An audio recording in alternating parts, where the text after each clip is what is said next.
আসসালামু আলাইকুম, hello lovely peoples, welcome to AT-TUR cooking studio. আজ প্রথমেই বলে নিচ্ছি মাহে রমজানের শুভেচ্ছা ও অভিনন্দন। সো মাহে রমজান স্পেশাল অনেকগুলো চপ নিয়ে এসেছি, সেগুলো দেখতেই থাকুন। আর যদি ভিডিওটা একটু আপনাদের কাছে ভালো লাগে তাহলে লাইক, কমেন্ট, শেয়ার এবং সাবস্ক্রাইব করতে ভুলবেন না। ফার্স্টে আমি দিয়ে নিয়েছি চালের গুঁড়া 1/3 কাপ, তারপরে দিয়েছিলাম 1/3 কাপ বেসন, আর এই জায়গায় নুন দিয়েছি, হলুদ গুঁড়া দিয়েছি, মরিচের গুঁড়া দিয়েছি আর ধনিয়া গুঁড়া। এটা আপনাদের পছন্দ মতো দিয়ে নেবেন। অনেকে চাইলে ধনিয়া গুঁড়াটা স্কিপ করতে পারেন, কিন্তু ধনিয়া গুঁড়া দিলে এটার ফ্লেভারটা অসম্ভব সুন্দর আসে। আর মাহে রমজান স্পেশাল আরও ভিডিও আসছে, প্রথম রমজানে দিতে পারি না, তার জন্য দুঃখিত। এখন আমি একটু একটু করে পানি দিয়ে এগুলো খুব ভালোভাবে করে নিচ্ছি মিশ্রণটা। অবশ্যই কিন্তু একসাথে পানি দিতে যাবেন না, ধাপে ধাপে পানি দিবেন, কারণ পানির পরিমাণটা বুঝে শুনে তারপরে দিবেন। একদম যদি লিকুইড হয়ে যায় তাহলে কিন্তু এটা হবে না, যার জন্য দেখতেই পারছেন কনসিস্টেন্সিটা আমার কীরকম ফেটি হয়েছে। আর মাহে রমজান উপলক্ষে আপনারা কী কী ভিডিও চান সেগুলো জানাবেন, আমি ইনশাল্লাহ দেওয়ার ট্রাই করব। নেক্সট ভিডিও হতে যাচ্ছে আবার আপনাদের স্পেশাল কোনো মিল্ক, কোনো কী বলবো, কোনো ড্রিঙ্ক আইটেম। সো সাথেই থাকুন। এখন আমি এই জায়গায় নিয়ে নিচ্ছি সিদ্ধ করা আলু। এখন আলুগুলো খুব ভালোভাবে ম্যাশ করে নিচ্ছি। এই জায়গায় হাতের সাহায্যে চাইলে করতে পারেন, আবার অনেকে চাইলে ব্লেন্ডও করে নিতে পারেন অনেক মেশিন দিয়ে, কিন্তু আমি মনে করি হাতেরটাই ভালো হয়ে থাকে। কারণ হাতেরটা ভালো হওয়ার কারণ হচ্ছে কোন জায়গায় কি একটু শক্ত টক্ত হয়ে গেলে এটা খুব ভালোভাবে ম্যাশ করা যায়। আর অবশ্যই কিন্তু এটা খুব ভালোভাবে ম্যাশ করে নিতে হবে। আর এখন কী কী পরপর কী কী ইনগ্রেডিয়েন্টস লাগছে তা দেখিয়ে দিচ্ছি। এখন দিয়ে দিচ্ছি পেঁয়াজ কুচি পরিমাণ মতো, যদি আলুর পরিমাণ বেশি হয় তাহলে এটার পরিমাণ তো বেশি হবে। আর এই জায়গায় দিয়ে দিচ্ছি কাঁচামরিচ কুচি, জায়গায় স্পাইসিটা বুঝে শুনে দিয়ে দিবেন। আর এই জায়গায় দিয়ে দিচ্ছি একটু নুন, এটা পরিমাণ বুঝে নিয়ে খুব ভালোভাবে মিশিয়ে নেবেন। জানি এটা সবাই কম বেশি পারেন, কিন্তু একটু স্পেশালভাবে দিলাম, দিয়ে আপনারা অবশ্যই ট্রাই করে দেখবেন যে এটা কেমন হয়েছে। আর আমি পরপর যেগুলো করার দরকার সেগুলো আমি একসাথেই করে নিচ্ছি, তারপরে পরপর ভেজে নেব। এখন আমি করে ওইটা তো করেছি আলুর চপের জন্য পেস্ট, আর এখন আমি দিয়ে দিচ্ছি চিজ বলের জন্য, পটেটো চিজ বল, এটার জন্য এটা খুব ভালোভাবে ব্লেন্ড করে নিচ্ছি।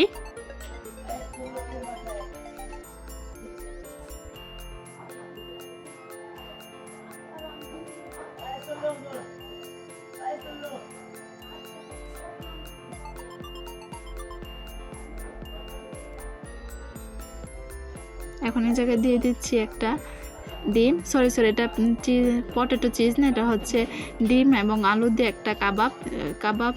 আবার এটা চপও, ডিম কাবাব চপ, দেখতেই থাকেন কীভাবে হয়েছে, এটা একটু অন্যরকম। আর এটা ডিমটা কিন্তু খুব ভালোভাবে ম্যাশ করে নিচ্ছি। আর এখন দিয়ে দিচ্ছি নুন। আর এখন এই জায়গায় দিয়ে দিচ্ছি গোলমরিচ না, সাদা গোলমরিচটা পরিমাণ মতো বুঝে দিয়ে নেবেন। আর এখন এটা খুব ভালোভাবে মিশিয়ে নিচ্ছি। এটা কিন্তু ছোট বাচ্চারা খুবই পছন্দ করে, এর জন্য আপনার বাসায় অবশ্যই ট্রাই করে দেখবেন, এটা বড়দেরও খুব পছন্দ হওয়ার রেসিপি। এই জায়গায় আমি দিয়ে দিচ্ছি ধনিয়া গুঁড়া, হলুদ গুঁড়া আর একটু মরিচের গুঁড়া। এখন আবার খুব ভালোভাবে এটা মিশিয়ে নিচ্ছি। আর সবে বরাতে এসে পরে। আর মাহে রমজান উপলক্ষে বাসায় কী কী আপনারা করছেন, কীভাবে সময় কাটাচ্ছেন অবশ্যই কমেন্টে জানাবেন। আর এখন আমি আবার 2টা আলু দিয়ে দিচ্ছি, দিয়ে এটা আরেকটা চপ হতে যাচ্ছে, এটা আমি খুব ভালোভাবে ম্যাশ করে নিচ্ছি। আর আপনারা এক ভিডিওতে এই জায়গায় প্রায় 7 থেকে 8টা রেসিপি পেয়ে যাচ্ছেন চপের, সো অবশ্যই এটা দেখতে থাকুন। আর এই জায়গায় আমি আবার ঠিক একইভাবে নুন দিয়ে দিচ্ছি। আর ইগনোর দ্য মাছি, এই মাছিগুলো কাজের সময় আসে।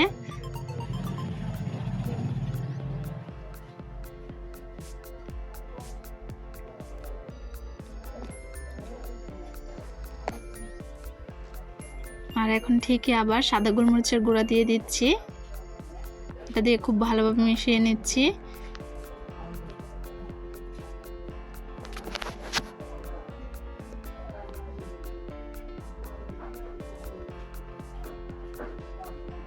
আর এই জায়গায় একটু বাটার দিয়ে দিয়েছি, বাটারটা দেওয়ার কারণে হচ্ছে একটা খুব সুন্দর একটা স্মেল আসবে। এই জায়গায় আমি 1 চা চামচ দিয়েছি, আপনারা পরিমাণটা বুঝে দিয়ে দিবেন, আপনাদের পটেটোর পরিমাণ বুঝে। আর এই জায়গায় মোজারেলা চিজ কিউব করে কেটে নিয়েছি।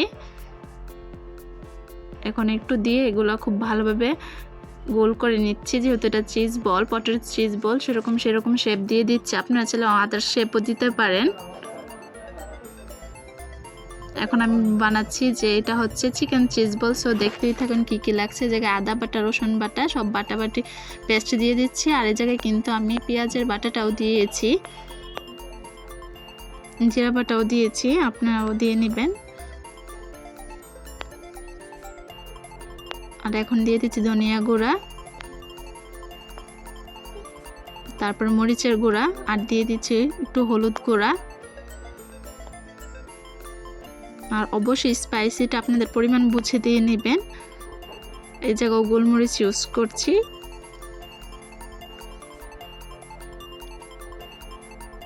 আর এই জায়গায় দিয়ে দিচ্ছি একটু কিছু পরিমাণ চালের গুঁড়া। আর এখন দিয়ে নিচ্ছি কিছুটা ময়দা। এখন খুব ভালোভাবে এগুলো মিশিয়ে নেব। এই জায়গায় কিন্তু এক্সট্রা কোনো পানি ইউজ করা যাবে না। এটা খুব ভালোভাবে কষলেই এই জায়গা থেকে একটা এক্সট্রা পানি বের হবে। আর এটা কিন্তু এই জায়গায় আমি যে এটা নিয়েছি মুরগির গোশতটা, সেটা সিদ্ধ করে নিয়েছি। সেটা আমার একটা ভিডিওতে দেওয়া আছে কিভাবে এটা করেছে, সেটা আমার ভিডিও ডেসক্রিপশন বক্সে দেওয়া থাকবে, আপনারা দেখে নেবেন। এই জায়গায় আমি একটু পানি দিয়েছি, এটা একটু কুসুম কুসুম গরম পানি দিয়েছি। এখন চিজ দিয়ে দিচ্ছি। আপনারা চাইলে কোনোটাই চিজ দিতেও পারেন, আবার কোনোটাই নাও দিতে পারেন। আমি দুইটাই রেখে দিয়েছি, ঠিক মজুরিলা চিজ ইউজ করছি।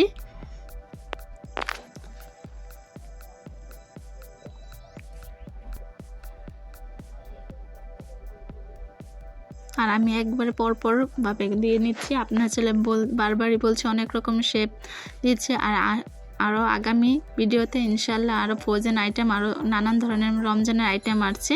সো দেখতেই পাচ্ছেন সবগুলো হয়ে গেছে। আর এখন আমি ফুলকপি এটা দিয়ে নিচ্ছি, বড়াটা ভেজে নিচ্ছি। আর ফুলকপিটা আগে থেকেই 75% সিদ্ধ করে নিয়েছি, একটু হলুদ আর একটু নুন দিয়ে। এটা আমি দেখাইনি, ক্যামেরার বাইরে দেখ করেছি, তার জন্য আপনারা একটু দিয়ে দিবেন।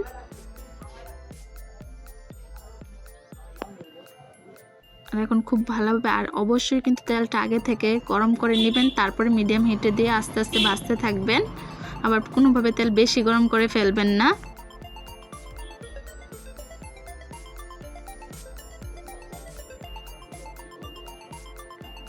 এখন দেখতেই পাচ্ছেন এটা লালচে ভাব শেষ হয়ে গেছে, এটা হয়ে গেছে। এখন আমি একটা প্লেটের উপর টিস্যু দিয়ে নিয়ে নিচ্ছি। আর এখন আমি দিয়ে দিচ্ছি স্পাইসি, কি বলবো, এটা অনেকের আবার খুব পছন্দ, অনেকের আবার একটু অপছন্দ না।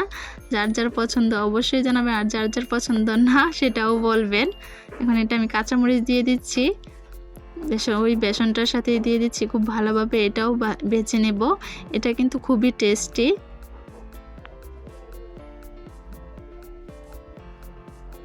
ঠিক একইভাবে এটাও তুলে নিচ্ছি। আর এখন দিয়ে দিচ্ছি আমি কাঁচা টমেটোর। এটা কিন্তু একটা ইন্টারেস্টিং চপ, সো আপনারা অবশ্যই ট্রাই করবেন। এটা ভিতরে বানানোর ভাজার পরে একদম মেল্ট হয়ে যায়, আর এটা খেতেও খুব ভালো লাগে।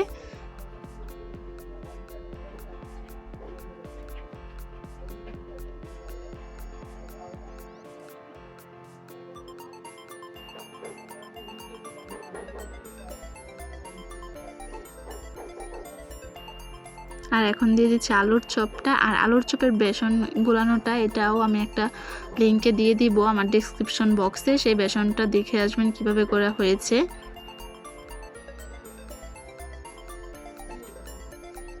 দেখতেই পাচ্ছেন কি সুন্দর ফুলকো ফুলকো হয়েছে। এখন এগুলো একটা প্লেটে তুলে নিচ্ছি। এখন দিয়ে দিচ্ছি পেঁপের চপটা। এটা কিন্তু কাঁচা পেঁপে, খুব সুন্দরভাবে চিকন করে সাইজ করে কেটে নেওয়া হচ্ছে। নিয়ে বেসনে দিয়ে দিচ্ছি, দিয়ে খুব ভালোভাবে এটা তুলে নেব। এটা কিন্তু প্রায় অনেকটা দেখতে রিং চিপসের মতো। সো বাচ্চারা এটা দেখে খুব আগ্রহের সাথে খাবে, কারণ যে জিনিসটা দেখতেই খুব আগ্রহীকর, সেটা তো খাওয়ার জন্য সব বাচ্চারাই অ্যাট্রাকশন হয়ে থাকে, আর তারা ইন্টারেস্ট সহকারেই খেয়ে থাকে। অবশ্যই তার জন্য পাশে ট্রাই করে জানাবেন কেমন হয়েছে। এখন আমি তুলে নিচ্ছি। আর এখন দিয়ে দিচ্ছি পটেটো চিজ বলগুলো। আর পটেটো চিজ বল কিন্তু একটা ডিম ফেটিয়ে নিচ্ছি রুম টেম্পারেচারে, তারপরে এই ডিমের মধ্যে ভিজিয়ে তারপরে দিয়ে দিচ্ছি।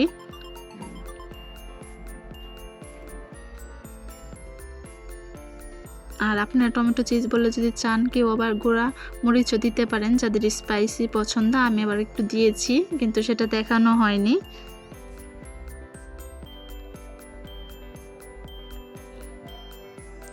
আর ভিডিওর শুরুতেই চপের সবগুলো ফাইনাল লুক দেখতেই পাচ্ছেন কত ইয়ামি হয়েছে। সো আমি বললে তো হবে না, আশা করছি আপনাদের কাছেও লাগবে ইনশাল্লাহ। তার জন্য ভিডিওগুলো দেখে অবশ্যই বাসায় ট্রাই করতে হবে।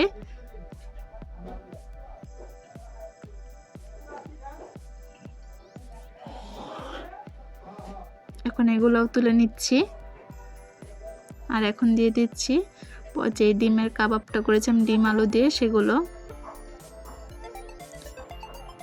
সরি হ্যাঁ এটাই দিয়ে দিচ্ছি। অনেকগুলো করা হয়েছিল তো, যার জন্য একদম এলোমেলো হয়ে গিয়েছে।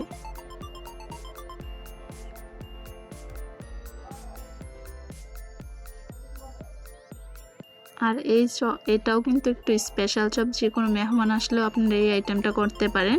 এটা আবার একসাথে দুই কাজ হয়ে যায়, যেভাবে কাবাবের আইটেমও হয়ে যায়, আবার ডিমের কাবাবও হয়ে যায়, আবার একটা চপের আইটেমও হয়ে যায়। সো আপনার বাসায় ট্রাই করে দেখবেন যেটা কেমন হয়। এক কাজে দুই কাজ হয়ে যাবে আশা করছি।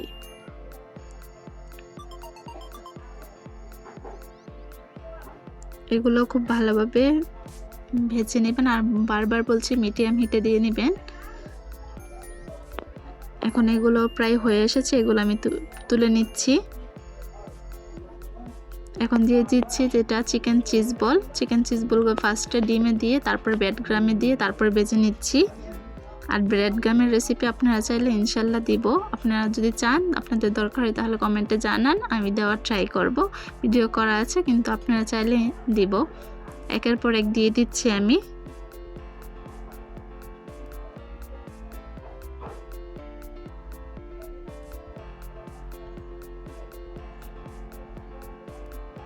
পরপর আমি এইভাবে ভেজে নিচ্ছি, আর দেখতেই পাচ্ছেন কালারগুলো কত সুন্দর হয়েছে।